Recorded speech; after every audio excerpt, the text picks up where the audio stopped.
My name is Racheal Harry. I am 78 years old. Today, people see me as a quiet grandmother who lives in a small town in the Midwest. They see a woman who walks slowly, who smiles softly, who feeds birds every morning and bakes pies for her neighbors. They think my life has always been peaceful. But they do not know what I survived. I was born on a quiet farm outside a town called Willow Creek. My father, Thomas Harry, was a gentle man with tired eyes and strong hands.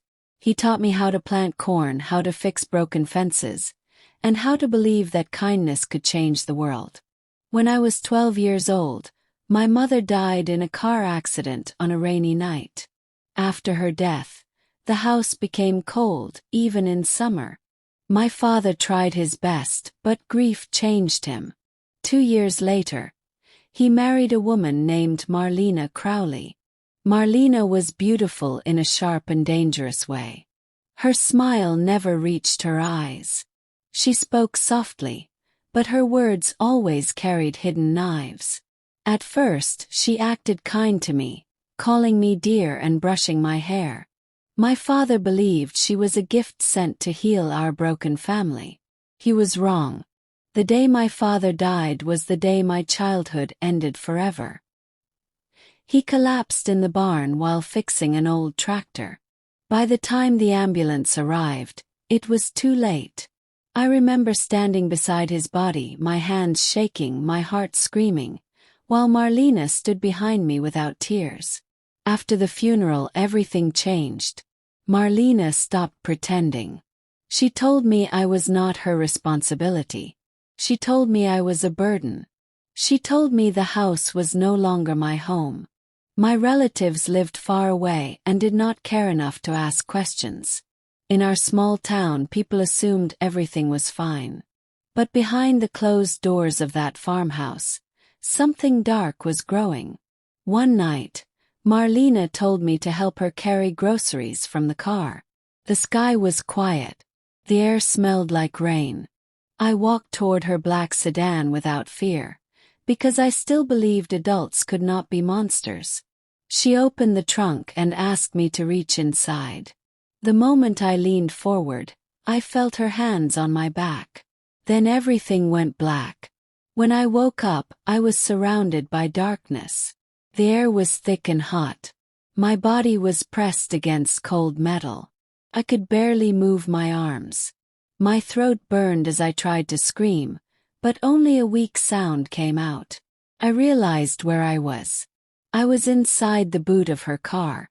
First, I thought it was a mistake. I thought she would open the trunk any moment and laugh and say it was a joke. But minutes passed. Then hours. No one came. I knocked on the metal with my fists until my hands bled. I screamed my father's name until my voice became dust. The car did not move. The world outside continued without me. Hunger came first, then thirst, then fear that felt bigger than the dark itself. Days passed, but I did not know how many. Inside that trunk, time had no meaning. Sometimes I heard footsteps. Sometimes I heard Marlena's voice on the phone, laughing with friends as if nothing terrible was happening. Once I heard her say my name. She said it with annoyance, not worry. That was when I understood something that changed my soul forever. She did not plan to let me out. My lips cracked. My body became weak. My mind began to drift between dreams and nightmares. I started talking to myself just to remember that I was alive. I promised myself that if I survived, I would never be weak again. Then, on what felt like the last day of my life, I heard something different. Not Marlena's voice. Not silence. I heard someone else. A man's voice. A woman's voice. And footsteps that did not belong to her. Hope exploded inside my chest like fire. I gathered the last strength in my body and screamed. Not loud. Not strong. But desperate. Help me. The voices stopped. The footsteps moved closer to the car. Someone knocked on the trunk. My heart almost burst. Then I heard a voice say something that made my blood freeze. What if the trunk opens and the person standing there is not a rescuer, but Marlena herself? If you want to hear what happened next, stay with me. Please like this story, subscribe to the channel, and turn on the notification button so you never miss the next chapter. Tell me in the comments which part of the country you are watching from. I want to know who is listening to Racheal Harry's story. And prepare your heart, because what happened after that knock on the trunk changed my life forever. The knock came again. This time it was harder. The metal above my head shook slightly. Dust fell into my eyes. I tried to lift my hand, but my arms felt like they did not belong to me anymore. Outside, I heard a man's voice. "Hey, is this your car?" I heard something strange. My heart began to race so fast that I thought it would tear my chest apart. I tried to scream again, but only a dry sound came out. "Help me." There was a pause. Then another voice, softer, older. "Did you hear that too?" Sounded like a child. Footsteps moved closer. I heard the sound of keys, the click of metal, the creak of hinges. For a moment I thought the world was ending. Then light exploded into the darkness. The trunk opened. Fresh air rushed into my lungs like a miracle. I blinked, my eyes burning from the sudden brightness. Two faces appeared above me. A middle-aged man with rough hands and a woman with gray hair and kind eyes. "Oh my God," the woman whispered. "There is a girl in here." Their faces changed from confusion to horror. The man reached down and gently lifted me out. My body felt like paper. My legs could not hold me. If he had not caught me, I would have fallen to the ground. I remember the smell of grass. I remember the warmth of the sun on my skin. I remember the way the woman wrapped her sweater around my shoulders while she cried. They kept asking me questions, but my mind was floating far away. "What happened to you? Who did this to you? How long have you been here?" I tried to answer, but my voice was broken. Words came out slowly, like they had to fight their way through pain. "My stepmother." The man looked around the driveway. The car was parked behind our farmhouse. The house stood quiet, like nothing terrible had ever happened inside it. The woman pulled out her phone and called the police. Within minutes, the quiet farm was filled with noise. Sirens cut through the air. Neighbors came out of their houses. People whispered. People stared.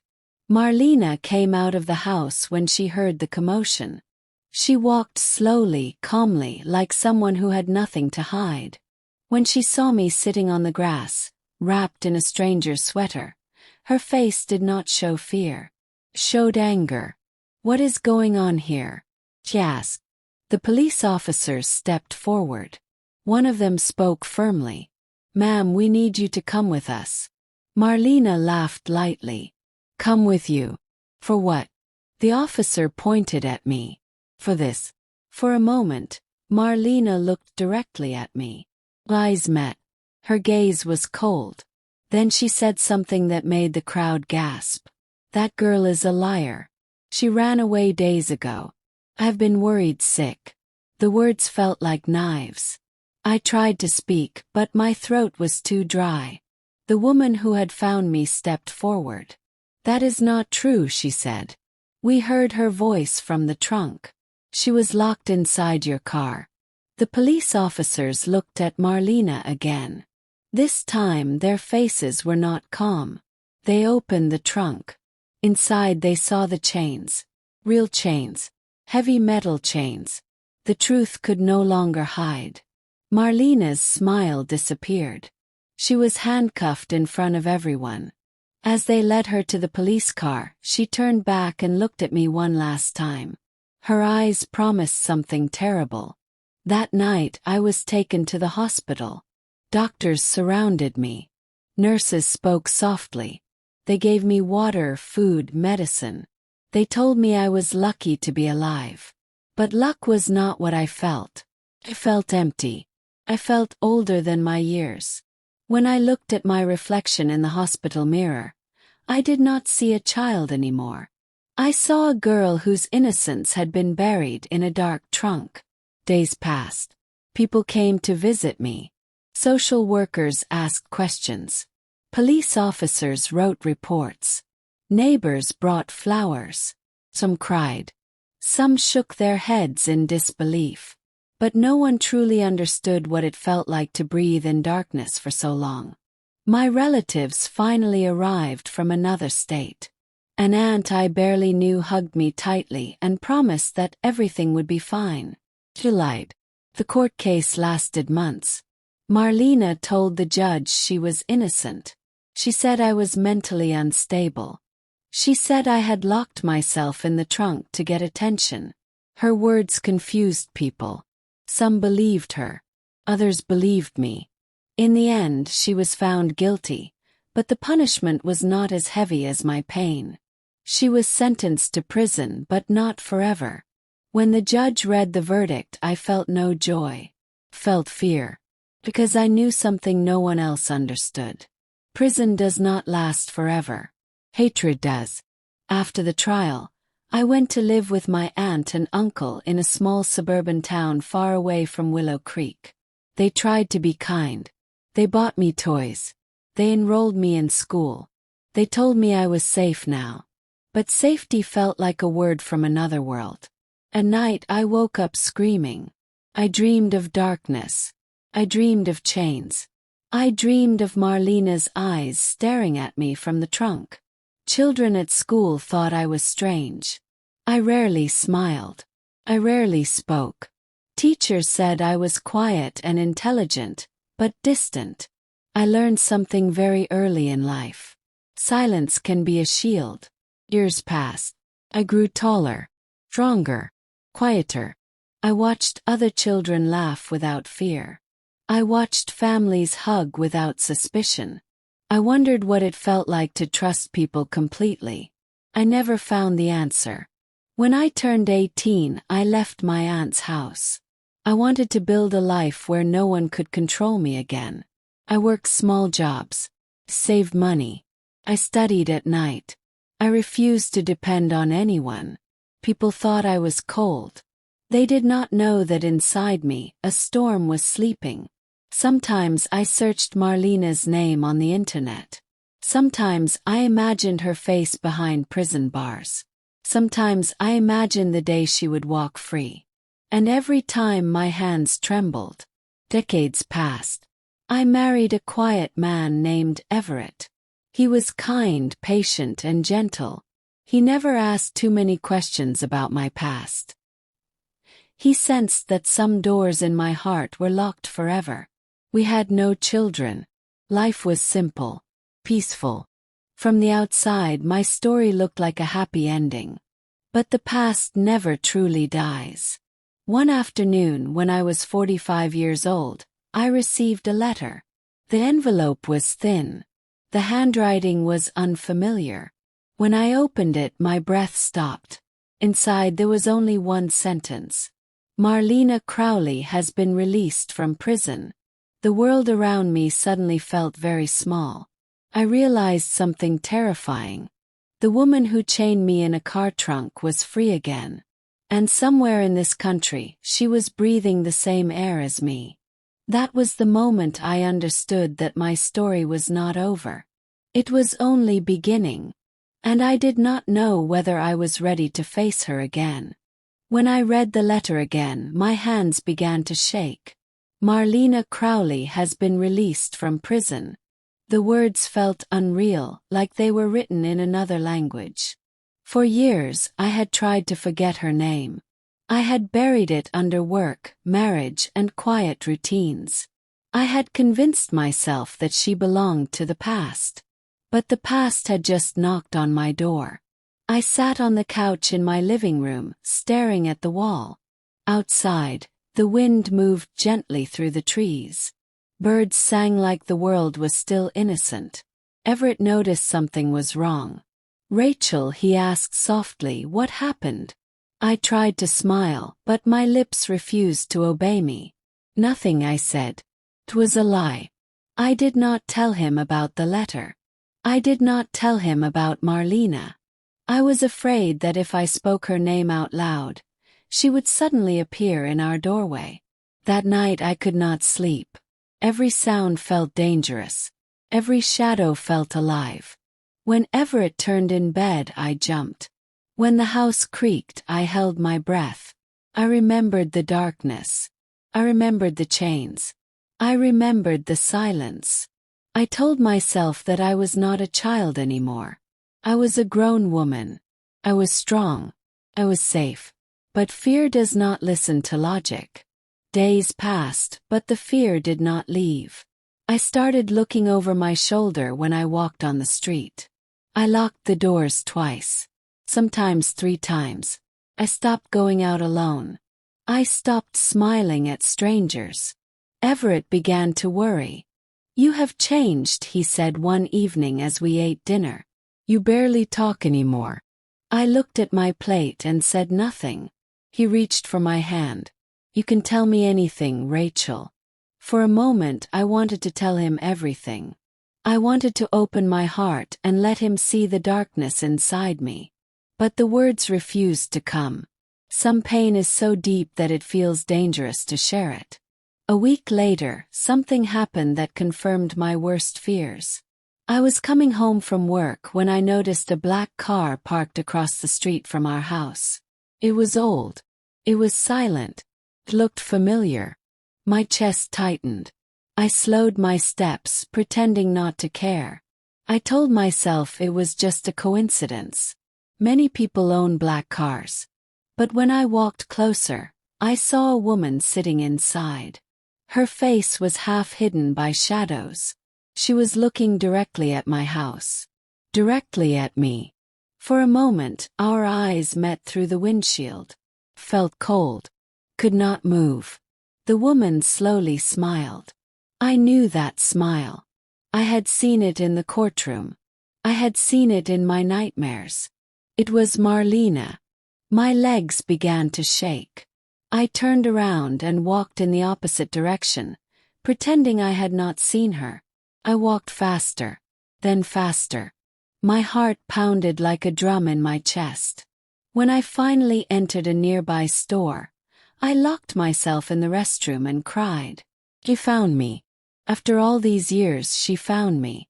That night I told Everett everything.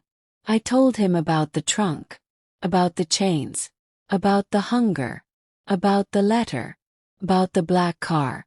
He listened in silence. His face became pale. When I finished, he held me tightly. "You are not alone anymore," he said. "She cannot hurt you again." But his words did not erase my fear. Few days later, strange things started happening. Someone left flowers at our front door with no note. Someone called our house late at night and hung up without speaking. Sometimes when I looked out the window, I thought I saw a black car driving slowly past our house. Everett wanted to call the police, but I hesitated. "What proof do we have?" he asked. He had no answer. Marlena was smart. She did not come close enough to be accused. She stayed in the shadows, watching, waiting. One afternoon, I went to visit my aunt, the woman who had taken me in after the tragedy. She was older now, her hair completely gray, her hands trembling. When I told her about Marlena's release, her eyes filled with fear. "I always knew this day would come," she said quietly. "Do you think she wants revenge?" I asked. My aunt looked at me for a long time before answering. "People like Marlena do not forget," she said. "And they do not forgive." Her words stayed with me. That night I had a dream. I was 12 years old again. I was inside the trunk. But this time the trunk opened slowly. Marlena was standing there, smiling. "You thought you escaped," she said. Then she reached for me. I woke up screaming. Everett held me, but I could not stop shaking. That was the moment I realized something important. I could not live like this anymore. I could not spend the rest of my life running from a woman who had already stolen my childhood. If Marlena wanted to return to my life, then I had to face her. Not as a scared girl, but as a woman who survived hell. The next morning I made a decision that would change everything. I decided to find Marlena before she found me again. And I had no idea that this decision would lead me to a truth far more shocking than the chains in that trunk. Because Marlena was not just watching me. She was planning something. And I was standing right in the middle of it. The next morning I woke up before sunrise. The house was quiet. Everett was still asleep. Outside, the sky was pale blue, like the world was holding its breath. I sat on the edge of my bed and stared at my hands. For many years, I had tried to forget Marlena. Now I was about to walk straight into her shadow. I did not tell Everett what I was planning. If I did, he would try to stop me. He would say it was dangerous. He would say the past should stay buried. But the past was already standing at my door. I began by searching her name again. This time I did not stop at the first page. I read everything. Old court records, news articles, public information. It did not take long to find something strange. Marlena was no longer living in the same state. She had moved to a small town only 3 hours away from mine. A quiet town with farms, old houses, and retirement communities. My heart tightened. Felt too close. Too intentional. Why would she choose a town so near me? That question followed me like a ghost. I drove alone that afternoon. The road stretched long and empty. Cornfields stood on both sides, tall and silent. The radio played soft music, but I could not hear it clearly. My mind was louder than any sound.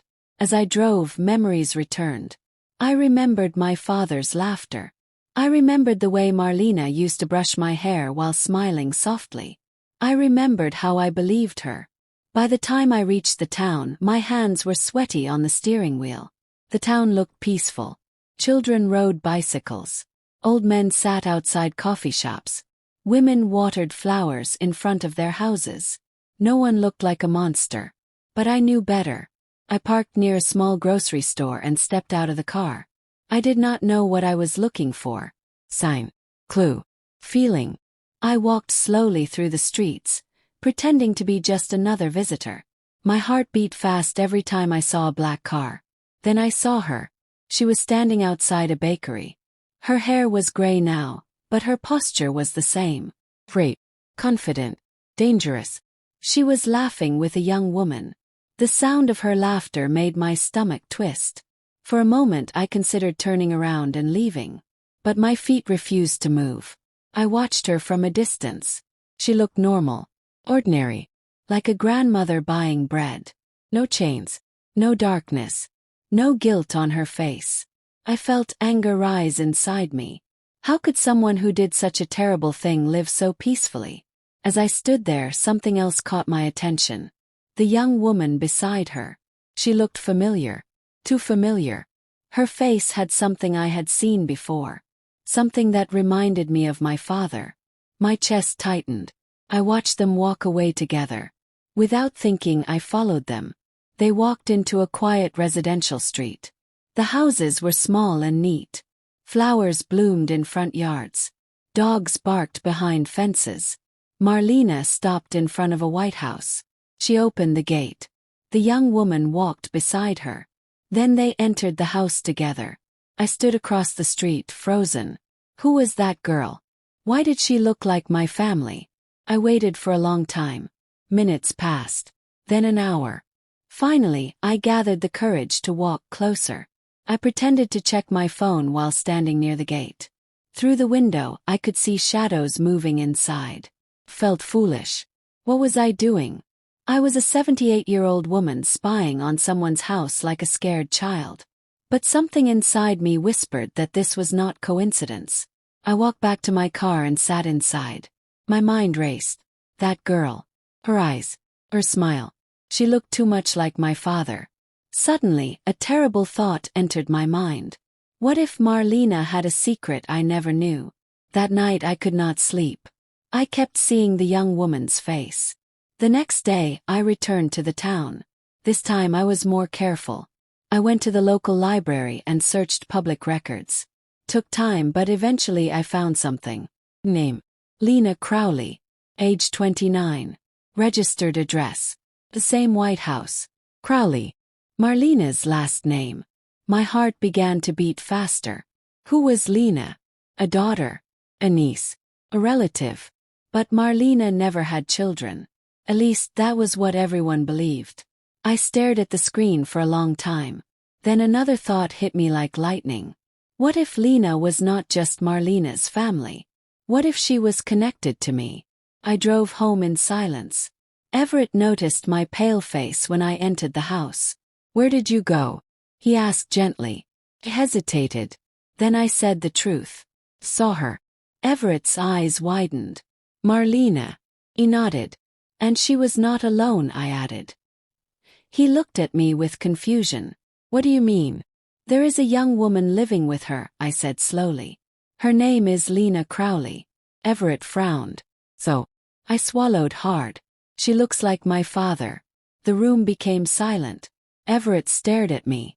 "Are you saying what I think you are saying?" he asked quietly. I did not answer, because I was afraid of the answer myself.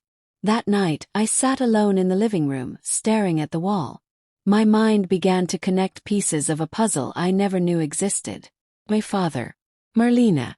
A young woman who looked like him. What if Marlena had lied about everything? What if she had hidden a secret that could change my entire past? And if that was true, then the chains in the trunk were not just cruelty. They were something else. Something more dangerous. Something that could destroy the image of my father forever. As I sat there, my phone suddenly rang. The number was unknown. My heart stopped. I stared at the screen for a long time before answering. "Hello," I said softly. For a few seconds there was only silence. Then a familiar voice spoke. "Racheal." I felt cold from head to toe. It was Marlena. And the next words she said made my blood freeze.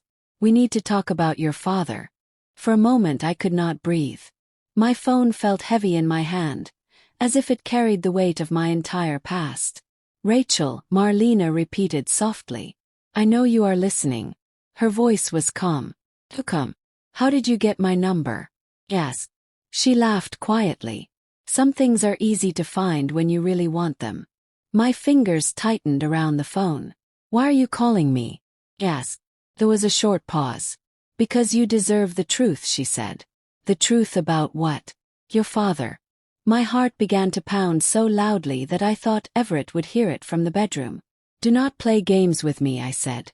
"You have already done enough." Marlena's voice changed. "For years you believed you were the victim," she said. "But life is not always that simple." Anger rose inside me. "What do you want from me?" "Yes." "Meet me," she said. "Where?" "Tomorrow afternoon. There is a small park outside my town. You know the place. I will be waiting." Before I could respond, she ended the call. I sat on the couch for a long time. My mind was spinning. Why would Marlena suddenly want to tell me something about my father? What truth could be worse than what she had already done? When Everett woke up and saw my face, he knew something was wrong. "She called me," I said. His eyes widened. "What did she say?" "She wants to meet me." Everett stood up immediately. "No, Racheal. Absolutely not. That woman is dangerous." "I know," I said quietly. "But I also know she is hiding something." Everett shook his head. "You do not owe her anything. The past is over." "Is it?" "Yes." He looked at me without answering. All night I could not sleep. I thought about my father. I remembered his gentle voice. The way he used to carry me on his shoulders. The way he looked at me when my mother died. Could he really have a secret so big that Marlena felt powerful enough to threaten me with it? The next day I drove to the park. Everett wanted to come with me, but I refused. If Marlena saw him, she might change her mind. I needed answers. The park was quiet. Tall trees surrounded a small lake. Benches stood under the shade. Children were playing far away. When I arrived, I saw her sitting on a bench near the water. Marlena. She looked older than I remembered. Her hair was gray. Her face had lines. But her eyes were the same. Dark. Butching. She smiled when she saw me. He came, she said. I did not sit next to her. I stood in front of her. Say what you want to say, I said. Marlena looked at the lake for a moment. Do you know why I hated you? She asked. I felt anger rise. Because you are cruel, I said. She shook her head slowly. Oh. Because you reminded me of him. My chest tightened. Him who? Your father. I stared at her. What do you mean? Marlena looked at me again. You think your father was a saint, she said softly. You think he was gentle and innocent. He was, I said quickly. Marlena smiled sadly. That is what he wanted you to believe. My hands began to shake. Stop talking in riddles, I said. Tell me the truth. She took a deep breath. Your father had another life, Racheal. I felt like the ground was moving under my feet. Another life. Yes, she said. Before he married your mother, he had a relationship with me. The words hit me like a slap. You are lying, I said. Marlena shook her head. I wish I was. She looked down at her hands. I loved him, she said. I believed he would marry me. But then he met your mother. He left me without explanation. My heart hurt in a way I did not understand. That does not justify what you did to me, I said. She nodded slowly. No. But listen. She lifted her head. When he left me, he did not just break my heart, she said. He destroyed my life. Felt cold. What are you saying? Marlena looked straight into my eyes. I was pregnant, she said. The world stopped. Could not move. Could not speak. Could not breathe. Pregnant. Yes, she whispered. With his child. My legs felt weak. You are lying, I said again, but my voice was no longer strong. Marlena reached into her bag and took out an old photograph. She held it out to me. My hands trembled as I took it. The picture showed a young woman. And a man standing beside her. The man was my father. The woman was Marlena. They were smiling. And between them, there was a baby in Marlena's arms. My heart shattered. That baby. Her eyes. Nose. They looked like my father. Felt dizzy. Who is that child? I whispered. Marlena looked at me quietly. You already know the answer, Racheal. My throat became dry. Lena. The young woman I had seen. Marlena nodded slowly. She is your half-sister. The words echoed in my mind like thunder. I felt like my entire life was built on lies. My father had another daughter. He had another family. And I never knew.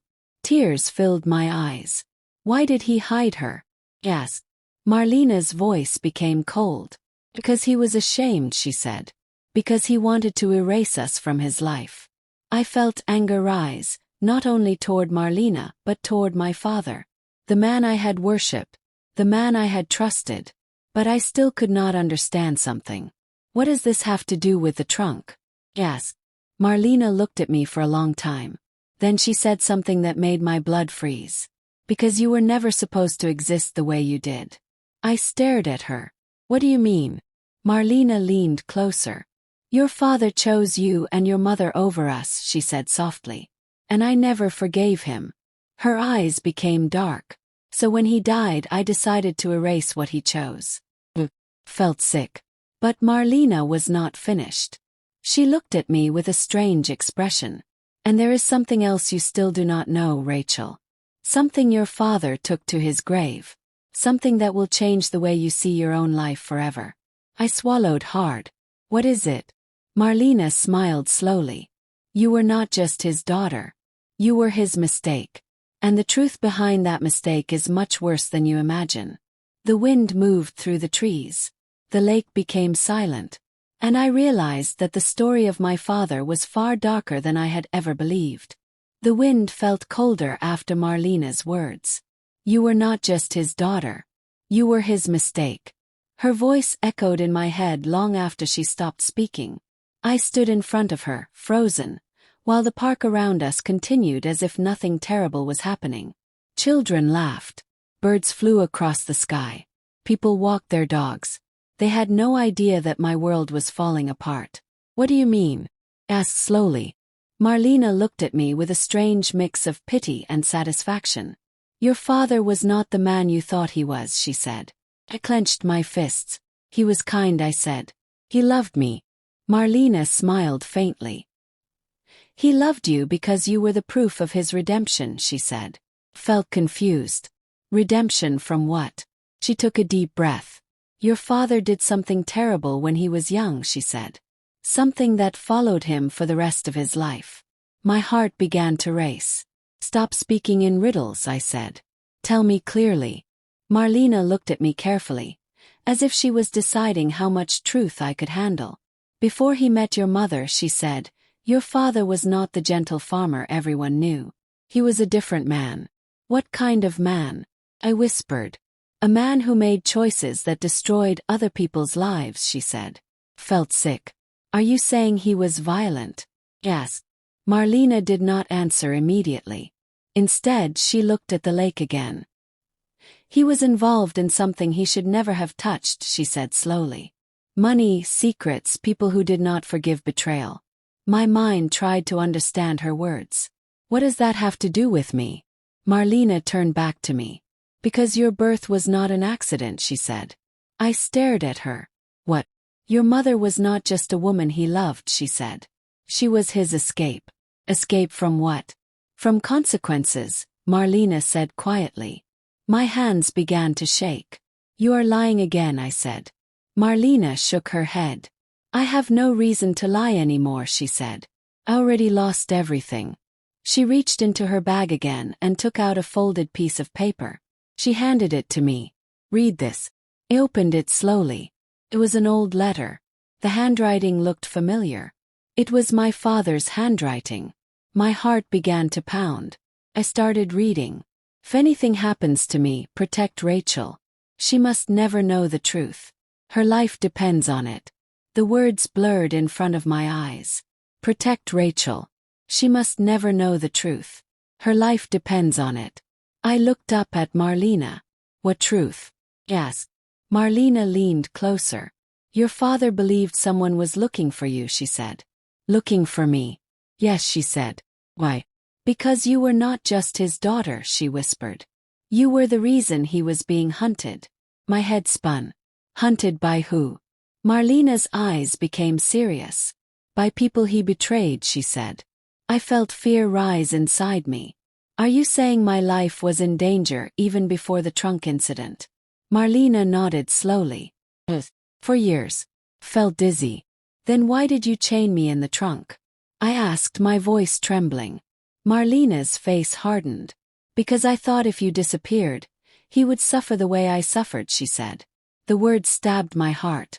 So you tried to kill me because you were angry at him? She did not deny it. I hated him, she said. And you were the only thing he loved more than himself. Tears filled my eyes. Felt anger. Felt pain. But I also felt confusion. If my father was being hunted, why did nothing ever happen? Marlena looked at me quietly. 'Cause he paid a price, she said. A price? His life. I stared at her. You mean his death was not an accident? Marlena nodded slowly. I believe he knew it was coming, she said. My chest tightened. The barn accident. Tractor. The sudden collapse. Could it really have been something else? Marlena continued. Your father was afraid until the day he died, she said. He believed someone would come for you one day. Felt cold. And did someone come? Yes. Marlena looked at me in silence. Then she said something that made my blood freeze. Maybe they already did. I stared at her. What do you mean? Marlena's eyes met mine. What if the trunk was not just my revenge, she said. What if it was also someone else's plan? The world seemed to stop. Are you saying you did not act alone? I whispered. Marlena did not answer immediately.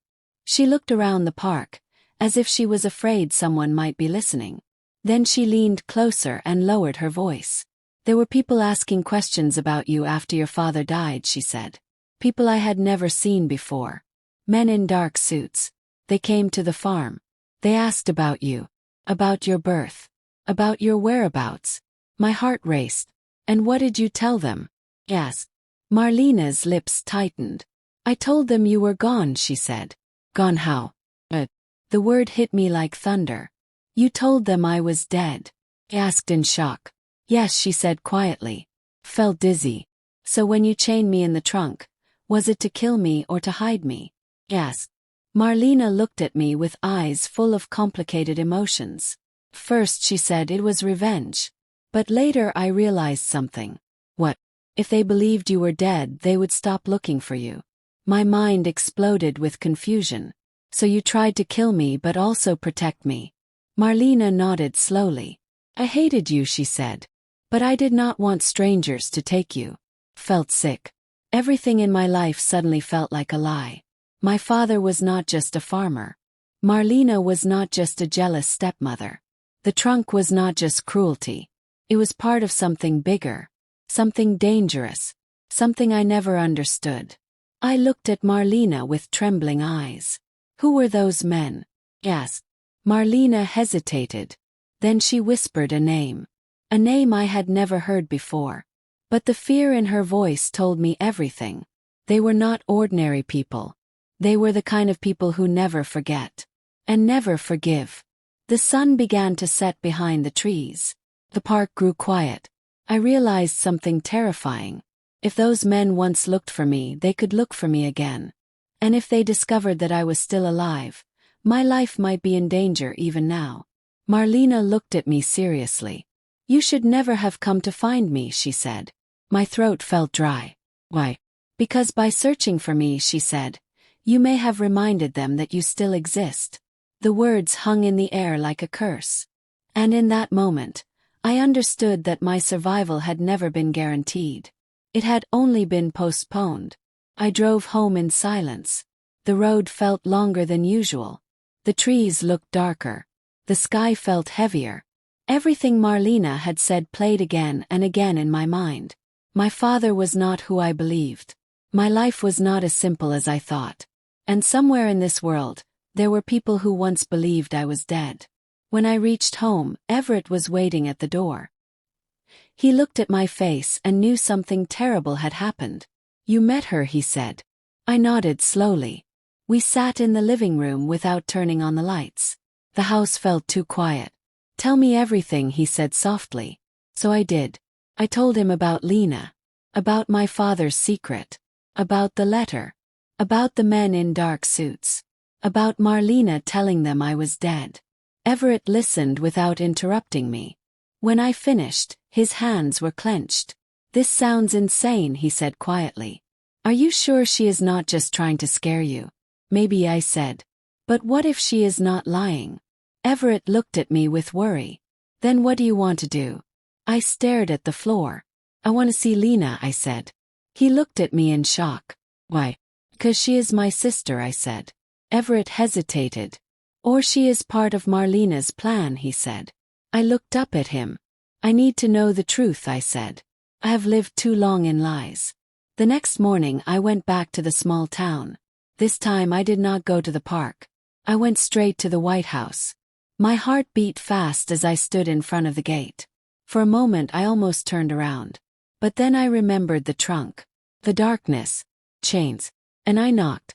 Seconds passed. Then the door opened. The young woman stood there. Up close, she looked even more like my father. Her eyes were curious.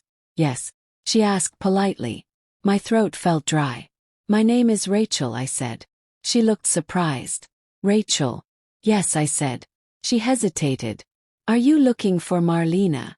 She asked. I swallowed hard. No, I said. I am looking for you. Her expression changed. For me. She stepped outside and closed the door behind her. How can I help you? She asked. I stared at her face. I did not know how to say the words. So I said the truth. I think we are related, I said quietly. Her eyes widened. What do you mean? I took a deep breath. I believe your father and my father were the same man. She stared at me as if she did not understand. Then her face slowly changed. You must be mistaken, she said. But her voice was not confident. I shook my head. Your name is Lena Crowley, I said. Her lips tightened. And Marlena Crowley raised you, I said. She nodded slowly. I felt my heart beating painfully. Did Marlena ever tell you about a man named Thomas Harry? Yes. Her eyes froze. The silence between us became heavy. After a long moment she spoke. Come inside, she said quietly. Inside the house, everything was neat and simple. Photos hung on the walls. Family photos. I looked at them carefully. There was Marlena. There was Lena. And in one picture, there was a man standing slightly apart from them. A younger version of my father. My chest tightened. You see it too, Lena said softly. He nodded. Marlena told me he died before I was born, she said. She told me he was a mistake from her past. I felt tears in my eyes. She told me he was a hero, I said. We looked at each other in silence. Two women. Two daughters of the same man. Raised with different lies. Why are you here now? Lena asked. I hesitated. Because I want to understand why my life was destroyed, I said. Lena looked down. You think I had a perfect life? She asked quietly. I looked at her. What do you mean? She took a deep breath. Marlena was not kind to me either, she said. My heart skipped. What? She never chained me in a trunk, Lena said. But she chained my mind. Her words hit me deeply. She controlled everything, Lena continued. Who I talked to. Where I went. What I believed. She always told me that the world was dangerous, that people wanted to harm me, that I could trust only her. I felt a strange connection with her. So she raised you with fear, I said. Yes, Lena said. She always said I must stay hidden. Hidden from who? Yes. Lena hesitated. She always said from people who hated my father, she said. My heart began to race. The same story. So Marlena told you about them too? Yes. Yes, Lena said quietly. I stared at her. Did you ever meet them? Yes. Lena shook her head. Well, but sometimes, she said, I felt like someone was watching us. The room felt colder. We sat in silence for a long time. Then Lena looked at me with serious eyes. Racheal, she said. Yes. Why did Marlena really hate you so much? I swallowed hard. Because my father chose me and my mother over her, I said. Lena looked thoughtful. Then she said something that made my blood freeze. What if that is not the whole reason? I stared at her. What do you mean? Lena hesitated. Then she walked to a drawer and took out a small box. She opened it slowly. Inside were old documents, letters, photos, and one sealed envelope.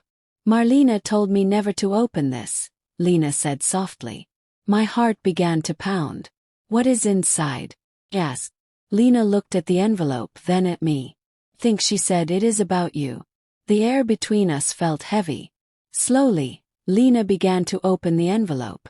And as the paper slid out, I felt a fear deeper than anything I had ever known. Because I sensed that whatever was written inside that envelope would change my life forever. Lena's hands trembled as she unfolded the letter. The paper was old, yellowed at the edges, like it had been hidden for many years. I leaned closer, my heart beating so loudly that I could barely hear my own thoughts. The handwriting was familiar. It was my father's handwriting again. Lena began to read out loud. If you are reading this, it means I am already gone. Marlena must never let Racheal see this. If she does, everything I tried to protect will collapse. My breath caught in my throat. Protect me from what? Lena continued reading. Racheal is not just my daughter. She is the key to a past that must remain buried. If anyone discovers the truth about her birth, her life will be in danger. Felt dizzy. The key. The truth about my birth. Lena looked at me with wide eyes. Do you understand this? She asked. I shook my head slowly. Well, she kept reading. Years ago I made a terrible decision. I betrayed powerful people to save an innocent woman.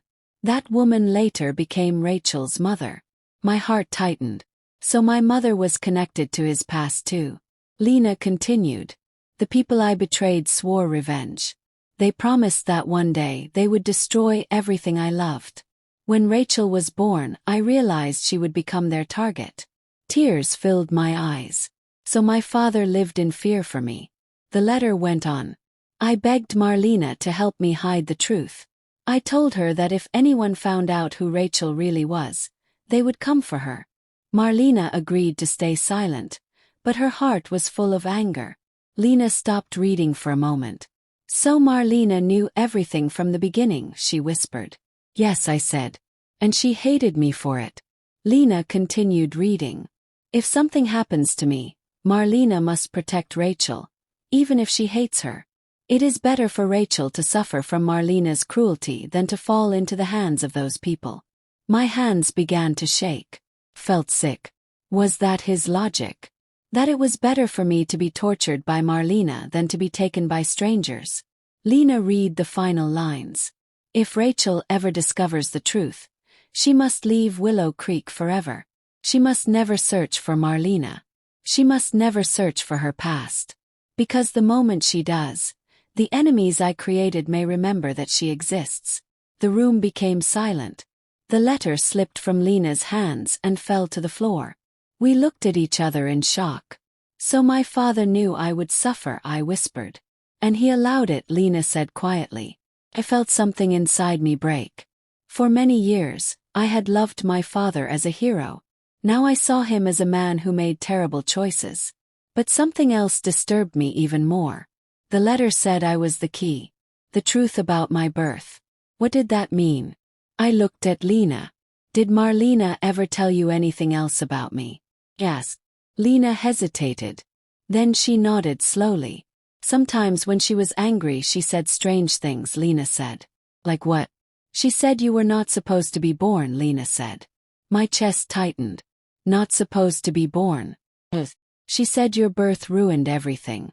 Felt cold. What does that even mean? Lena looked at me carefully. Racheal, she said. Have you ever wondered why those men were looking for you? He nodded. Lena swallowed hard. What if they were not looking for you because of your father? I stared at her. Then why? Lena's voice became very quiet. What if they were looking for you because of who your mother really was? The words hit me like lightning. My mother. Felt dizzy. My mother died in a car accident, I said. That is what you were told, Lena said softly. I stared at her in shock. What are you saying? Lena picked up another document from the box. This one was not a letter. It was a birth record. But it looked strange. Names were crossed out. Dates were corrected. And at the bottom, there was a stamp I had never seen before.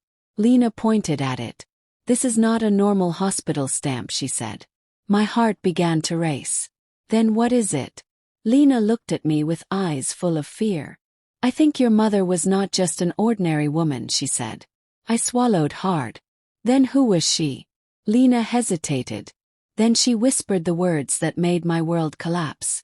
I think your mother was someone those people wanted to erase. Someone important. Someone dangerous. Someone whose child was never supposed to survive. The room felt like it was closing in on me. If my mother was someone dangerous, what did that make me?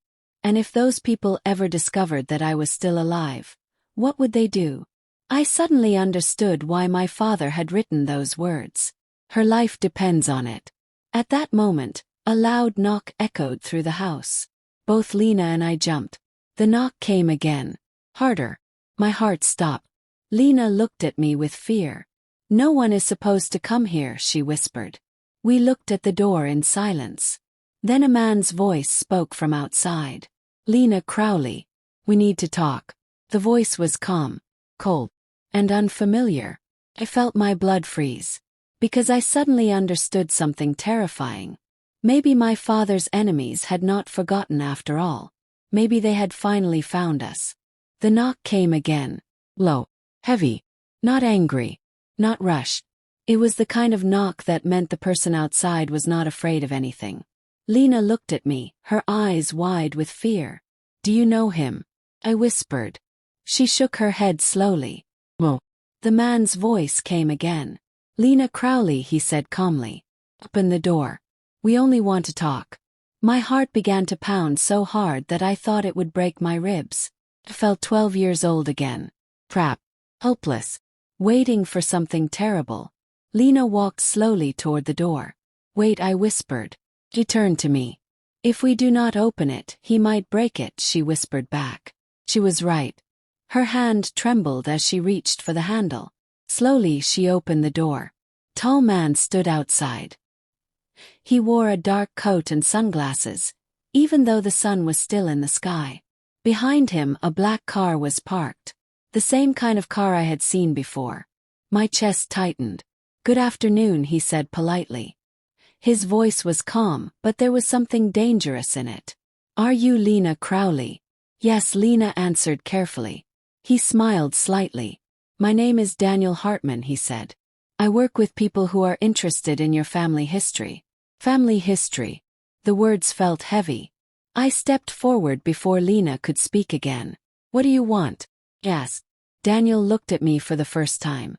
His eyes stopped on my face. For a moment he did not move. Then his expression changed. Slowly, almost imperceptibly. And in that moment I knew something was wrong. He knew me. Or rather, he recognized something about me. "You must be Racheal Harry," he said softly. My blood froze. "How do you know my name?" I asked. Daniel smiled. "Some stories never really end," he said. Lena stepped closer to me. "We do not want trouble," she said. "If you are here because of Marlena, she is not home." Daniel shook his head slowly. "I am not here for Marlena," he said. "I am here for you." He looked directly at me. "For Racheal." The world seemed to stop. I felt Everett's warning echo in my mind. "You should never have come to find Marlena." Daniel took a step forward. "Relax," he said gently. "I am not your enemy." I did not believe him. "Why are you here?" I asked. Daniel looked around the street. "Not here," he said. He turned his head slightly toward the black car. "We should talk somewhere private." Lena shook her head. "No," she said firmly. "If you have something to say, say it here." Daniel sighed quietly. "Very well." He looked at me again. "Your father was a brave man," he said. My stomach twisted. "Do not talk about my father," I said. Daniel ignored my anger. "He made a mistake," he continued. "A very expensive mistake." Felt cold. "What mistake?" Daniel's eyes became serious. "He stole something that did not belong to him," he said. I stared at him. "What did he steal?" Daniel looked directly into my eyes. The word hit me like a thunderbolt. "Stole me." "Yes," Daniel said calmly. "Your father did not just betray people," he said. "He took something that was never supposed to leave them." My hands began to shake. "What are you saying?" Daniel tilted his head slightly. "Your mother was not just a random woman," he said. "She belonged to us." The air left my lungs. "Belonged to us." Lena gasped. "What does that mean?" she asked. Daniel looked at her briefly. "Your father helped her escape," he said. "And when you were born, he hid you from us." My heart pounded. Escape from what? Daniel's voice became quiet. "From a life she did not choose." Felt dizzy. "So my mother was trapped somewhere." "Yes," Daniel said. "She was valuable," he added. "Valuable how?" Daniel paused. Then he said words that made my blood run cold. "She was part of something powerful. Something secret. Something that was never meant to disappear." Felt sick. "And when she died?" I asked. Daniel looked at me carefully. "Are you sure she died?" he asked. My heart stopped. "What do you mean?" Daniel's lips curved into a faint smile. "Sometimes," he said, "people do not die. Sometimes they are erased." The street felt suddenly silent. Lena grabbed my arm. "Racheal," she whispered. Could not move. If my mother was not dead, then where was she? And if she was erased, who erased her? Daniel looked at me as if he could see every thought in my mind. "We have been searching for you for a long time," he said. I swallowed hard. "Why?" Daniel's eyes became dark. "Because," he said slowly, "you are the last proof that your father succeeded. And that is something we cannot allow to exist forever." The words hung in the air like a threat. For a moment, I felt like the trunk was closing around me again. Darkness. And silence. But this time I was not a child. I stepped forward. "What do you want from me?" I asked. Daniel looked at me quietly. He smiled again.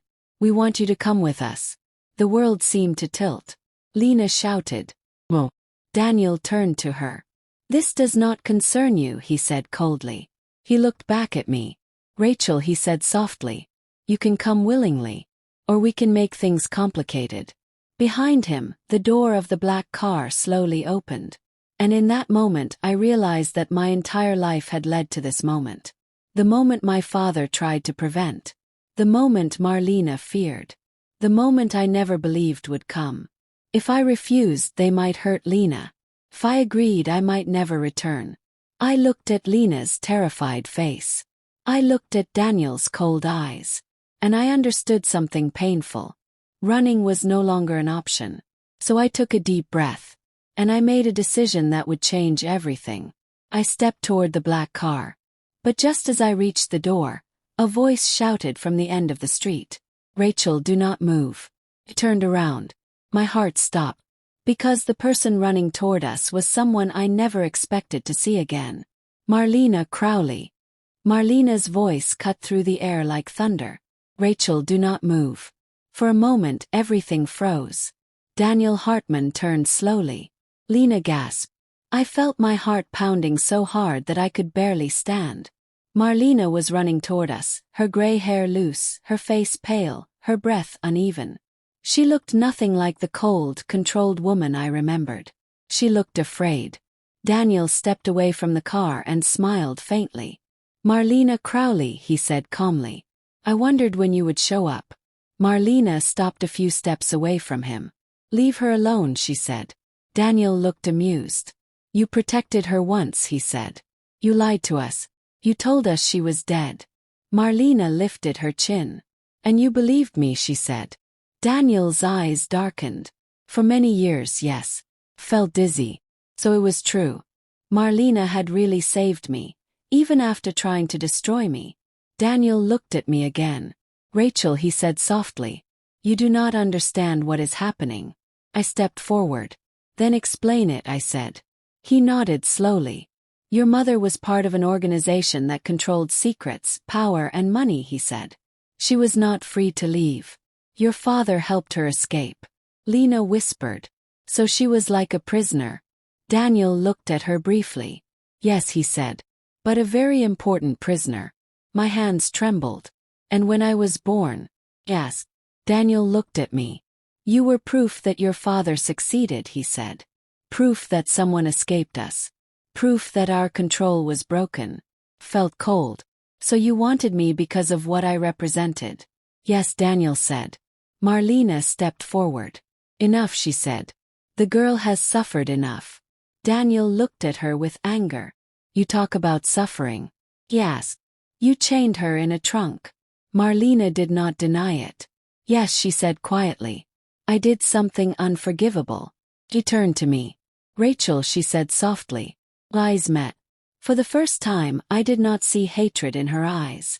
I saw regret. I hated you because you were everything I lost, she said. Your father chose you and your mother.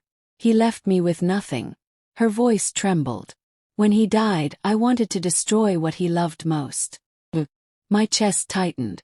But later, she continued, I realized something. What? Yes. If I let them take you, she said, your life would be worse than death. Daniel laughed quietly. You exaggerate, he said. Marlena turned to him sharply. You know what happens to people who belong to your world, she said. Daniel's smile faded. I watched them both. Suddenly, I understood something. My life had been a battlefield between two kinds of evil. Cruelty born from jealousy. And cruelty born from power. Marlena turned to me again. Racheal, she said. Your father begged me to protect you. I hated him for that. But I did it in my own twisted way. I felt tears in my eyes. By almost killing me. Yes. Marlena lowered her head. Yes, she said. I thought fear would keep you hidden. I thought if the world believed you were weak, broken, forgotten, no one would look for you. Daniel stepped forward. Enough stories, he said. He looked at me. Racheal, he said. Come with me. I did not move. Why should I? Yes. Daniel's voice became cold. Because your existence is a problem, he said. As long as you live, your father's rebellion lives. I felt something change inside me. For many years I had been afraid. Afraid of Marlena. Afraid of the past. Afraid of secrets. But in that moment fear disappeared. I looked at Daniel directly. "I'm not a problem," I said. Daniel raised an eyebrow. "You are a symbol of failure," he said. I shook my head. "No," I said quietly. "I am a symbol of survival." The word surprised even me. Daniel stared at me. "What do you think you can do?" he asked. I took a deep breath. "You have power," I said. "But power is not everything." Daniel laughed softly. "And what do you have?" I looked at Lena. She was standing beside me. I looked at Marlena. She was standing behind me. Two women who had been enemies. Two women connected by my father. Two women connected by me. I looked back at Daniel. "Have truth," I said. He frowned. "Truth." "Yes," I said. "You built your world on secrets and fear. But secrets die when they are spoken." Daniel's eyes darkened. "What are you talking about?" I turned to Lena. "Lena," I said. She looked at me. "Yes." "Do you still have the letter?" "Yes." She nodded. "Yes." I turned to Daniel. "My father's letter exists," I said. "Proof of everything. Proof of your organization. Proof of what you did to my mother." Daniel's smile disappeared. "You would not dare," he said. I looked at him calmly. "I have nothing left to lose," I said. For many years I thought I was just a victim. A scared girl in a dark trunk. But now I understood something. My survival was not an accident. It was a challenge. Daniel stared at me in silence. Behind him, the black car engine was still running. People were beginning to look at us from their windows. Neighbors were watching. The world was no longer silent.